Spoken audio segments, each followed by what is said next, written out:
Nina bovemvana olumabalazi ibhadi ngube ngiyalithinta lehaqabala siyakhuleka nina bembube libumbene lesikhombisa ihora nazi indaba wena woza nendlebe mina ngizoza nendaba angihlale kuzona ithondo. We are pleased with the conditions that the parole board has decided to place on his release. Oscar Pistorius uzoba umuntu okhululekile ngoma singane wangonyaka ozayo ngemva kokuphumelela kwesicelo sakhe sokudedelwa ngoshwele. Uma ubuka yonke into ela kulesibhedlela, then you see the future of healthcare in South Africa. Umengameli wezwe uCyril Ramaphosa usesivule ngokusemthethweni isibhedlela iDr Pixley Isaka Seme Memorial kwaMashu eThekwini. Sundowns are playing a lot of competitions, they say a lot of cups. They have to play national, whatever, blah blah blah. So for us, it's a really, it's an advantage for us. Kunemidlalo eyisithupha ye-DStv Premiership kulempela sonto kanti kwebhekwe ngabumva amehlo kukhona we-Richards Bay ne-Orlando Pirates kanye nowe-Morocco Swallows ne-Kaizer Chiefs.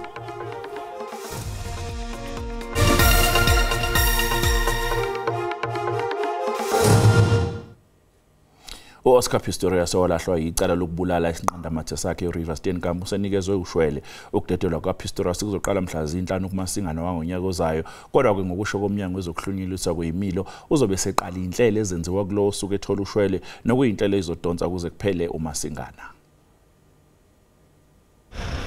Namhlanje bongolesibili ibhodi likashwele lihlangana ukuze linqume ukuthi ingabe uOscar Pistorius ukulungele yini ukuthola ushwele noma cha. Ngesikhathi ibhodi lisadingida ngesinqumo okhulumela umndeni wakaSteenkamp ufunde incwadi ebhalwe ngunina kaRiver uJohn Steenkamp.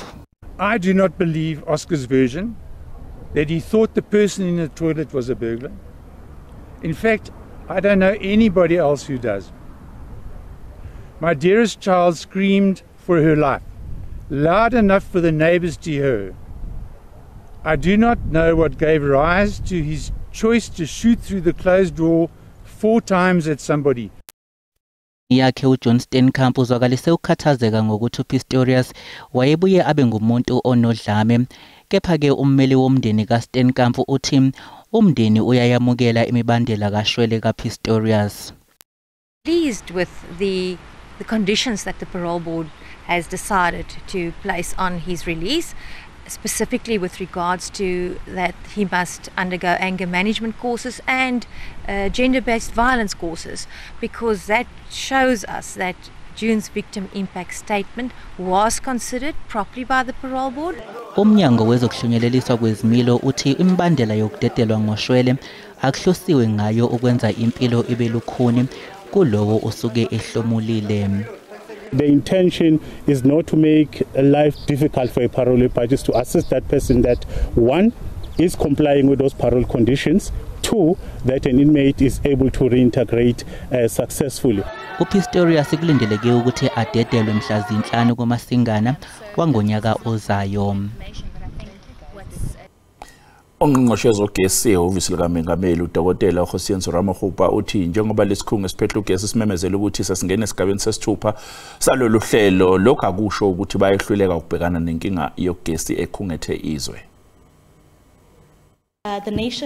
Ngokusho kwabe Eskom okuyikho okuholele ekutheni bamemezele uhlelo lokucisha konga ugesi ngokwesigaba sesithupha kubangelwe ukulahleka komthamo wamandla ogesi einjinini ezinkulu ezinhlanu eziteshini ezihlukene zakwa Eskom. Ungqongqoshe wezindaba zogesi uthi Eskom izokwenza ngokusheshsha ukwehlisela igabeni eziphansi uhlelo lokucisha konga ugesi. I made the point when I started that load shedding is unacceptable. So that is beyond the question. So I'm talking of significantly lower stages of load shedding. 2 interventions will be made. The first one, as a result of us not engaging the reserves, it means we are going to be replenishing those reserves. And as many of you will know, with regards to pump storage, when we replenish, we are going to draw from the grid, and that's why we need that additional capacity, and that's why that capacity is not being made available to the average consumers for Eskom to consume it for purposes of replenishing the dam levels.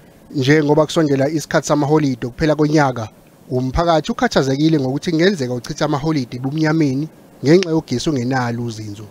Nokho uNgqongqoshe Ramogopa akaboni kanjalo.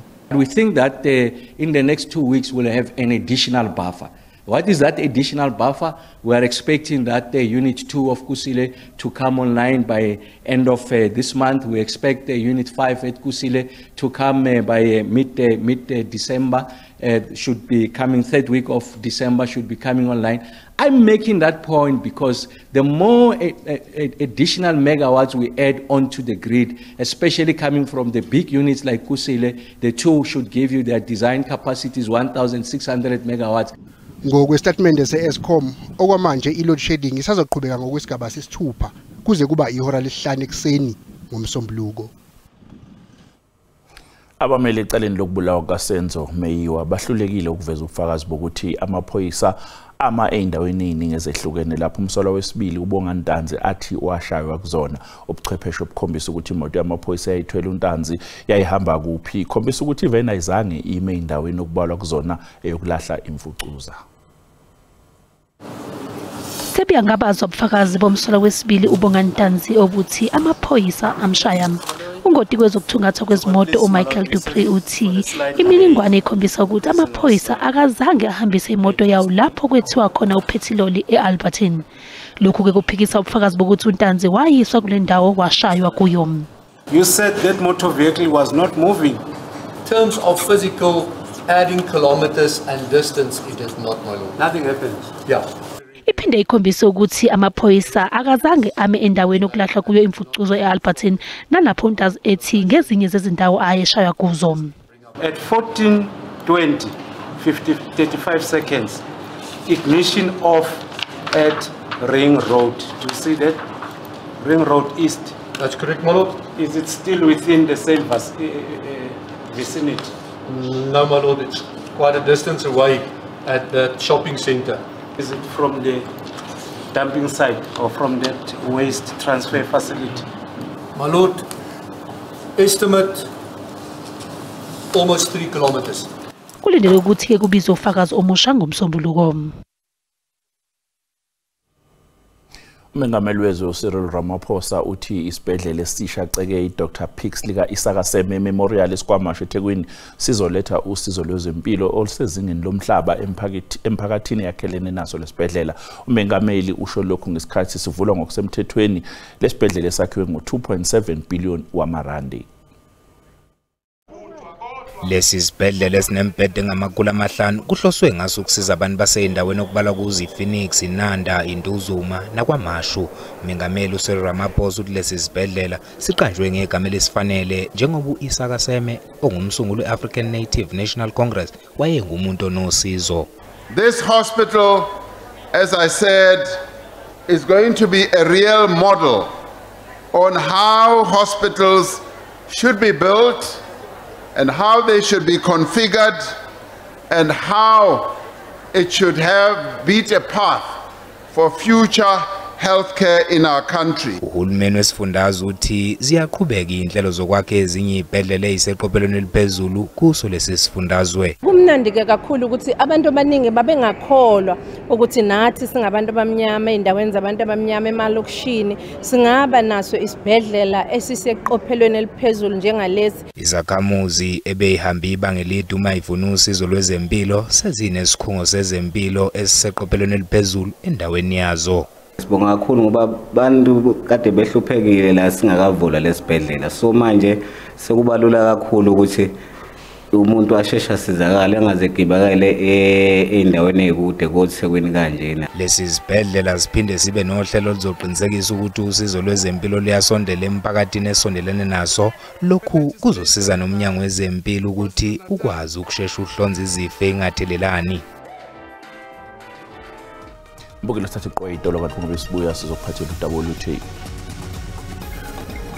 think that the large majority of the international community agreed that we need to a permanent ceasefire. IHamas isikhulule iqembu lokuqala labantu bakwa-Israel akade bethunjiwe kanti kulindeleke ukuthi lakwa-Israel lidedele iboshwa zasePalestina ezevile ekhulwini.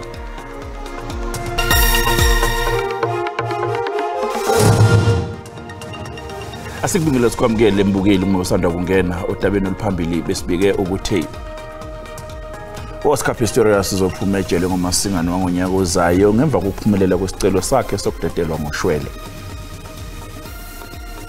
Asikhumbuze ukuthi lezi ndaba ikhona ku YouTube na ku SABC Plus wena kumele ukwenze ngena kuzona uyicinga amagama athi SABC izindaba na kanjani ngiyakuthembisa mbukeli uzoyithola lezi ndaba njengoba zinjalo.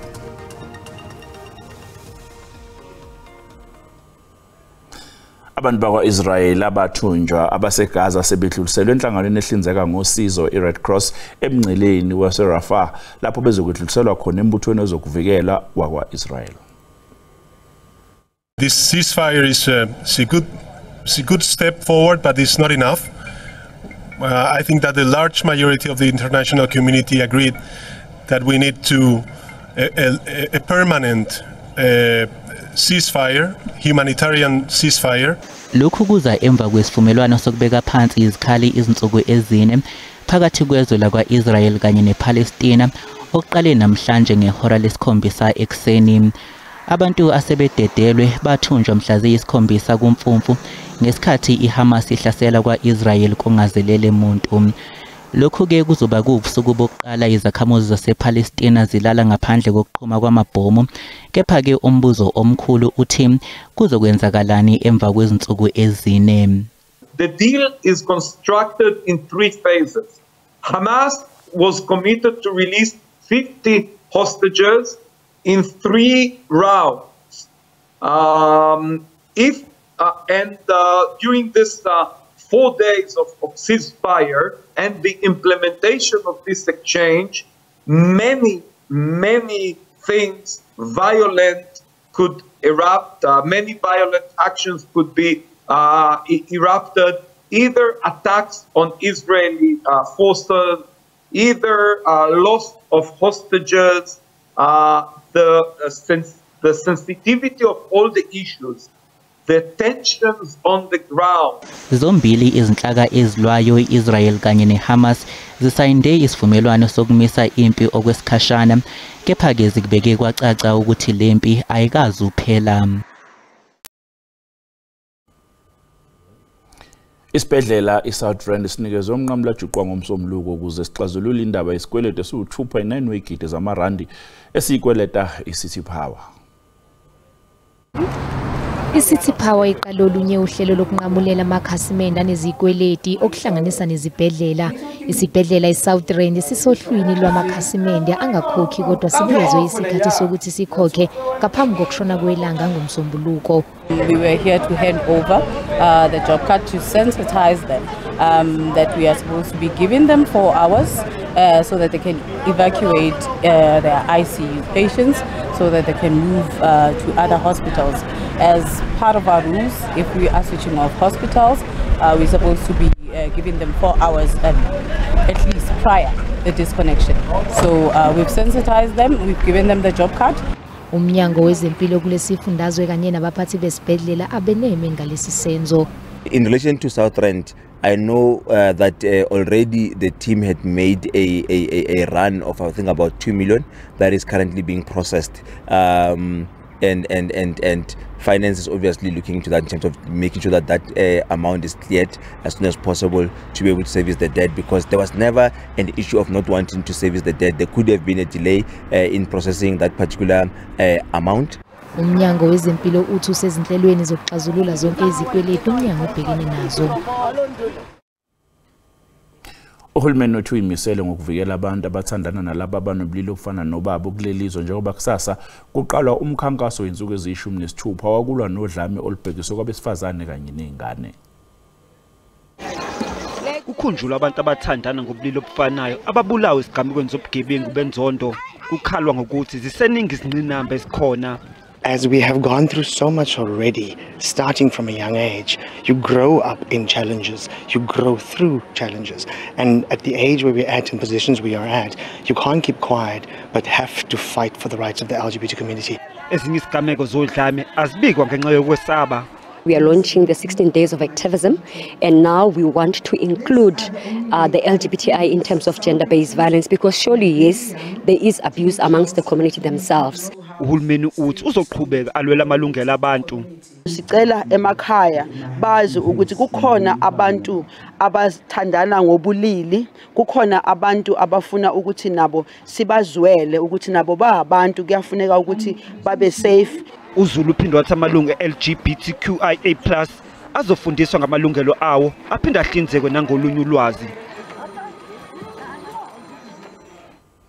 Owengamele ihhovisi likaMgcini Mafa esifundazweni Eastern Cape umlungisi Mvoko wethule umhlahlandlela okusetshenziswa kwemali kule minyaka emithathu ezayo eyethula esesishamthetho sesifundazwe iEastern Cape. I-conditional grant imali exhasa amaphondo ekuzisweni kwenkonzo ezingundoqo elundwini. Amasebe aliqela ayachaphazelwa kakubi lolu hlengahlengiso lwemali. Ingxowa-mali ejongene nendlela ephondweni iphungulwe nge-70 million rand. Lo gama eyophuhliso lwezindlu ithotywe nge-202 million. Imibutho ephikisayo ayixolanga. Is the MEC needs to put a plan on the table of how they are going to rationalize the high cost of employment, because that eats up 66% of the budget at the moment. We expected also a clear plan on what is going to be done when it comes to economic development, especially when it comes to skills development of the province. Ukuselela kwamasebe kahulumende ekusebenziseni imali ngendlela efunekayo ngomnye wonobangela bengxaki kweli phondo. The failure of departments to adhere to their procurement plans affects service delivery and spending of allocated budgets. There's some departments surrender much needed funding to the national fiscus. Imibutho yezopolitiko ithi urhulumente bekufanele ukuba usebenzise oluhlengahlengiso lwemali ekudaleni amathuba emisebenzi kwanokuphuhlisa izakhono. Ndinguluba balodada kwindaba ze-SABC eBhisho. Umkhakha wezokuvakasha kwaZulu-Natal ubonakala usimama njengoba sekusondele namaholide asehlobo nje, kanti lokhu kuyawakhuthaza kakhulu abantu okuzolindeleka ukuthi bavakashele emabhishi.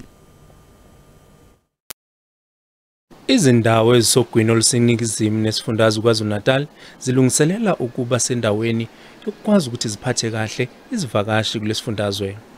Osomabhizinisi abekwezokungcebeleka bathi bathola ukukhula okukhulu kwamabhizinisi abo ngenxa yokunikezwa kwamabhishi abo amaflegi ablue. Kodwa izinkinga zokuhamba kwamanzi kanye nokucisha konga ugesi kuyaphazamisa kulamabhizinisi. It is worth it to have it, and the cost of drilling the borehole and buying the generator, we are actually seeing the benefits of that, in the sense that, for example, right now Market Sense is fully booked for December. We are fully booked all the way until the 15th of Jan, and that tells you that it is actually paying off. Lamabhishi asogwini kuthiwa iwona wodwa esifundazweni kwaZulu-Natal anamaflag ablue kulonyaka. Inhlangano ebhekelele imvelo i-Wildlife Environmental Society iyona ephethe lolu hlelo kuleli kusukela ngo-2001. In KwaZulu-Natal, we have 5 beaches that have achieved Blue Flag accreditation for the upcoming season 2023-2024, and they're all from the Rankangeni municipality. Angu 48 amabhishi alapha eNingizimu Afrika anamaflag ablue. Kuthi angamashumi amabili asulungiselela ukuthola lamaflegi. Londi Khatebe, SABC News, eMargate. Abathengi banemizwa ehlukene njengoba bekuyi-Black Friday namhlanje kuditilizwa eitolo lehlileke isasa sale Black Friday uma uliqhathanisa nonyaka owedlule. Kwathatha iminyaka ukuthi abathengi baseNingizimu Afrika balandele usiko lwe-Black Friday nekuyinto yaqala eMelika njengoba kusuke seqale isikhathi sokuthengela ukhisimusi kule minyaka edlule lolu suku belidume kakhulu ngezindali kodwa manje alusabonakala usasasa.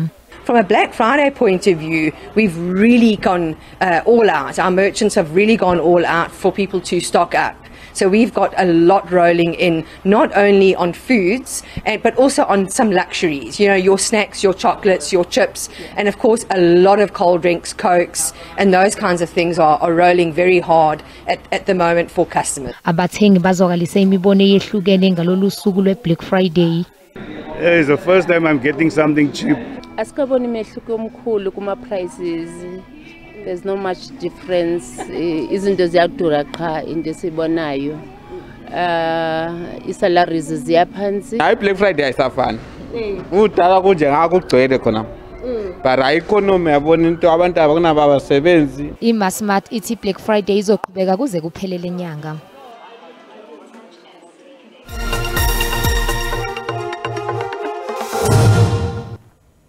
Kunemidlalo eyisithupha ye-DStv Premiership kulempela sonto kanti webhekwe ngabomva amehlo kukhona we-Richards Bay kanye ne-Orlando Pirates nowe-Moroka Swallows eyobe igadulisana ne-Kaizer Chiefs.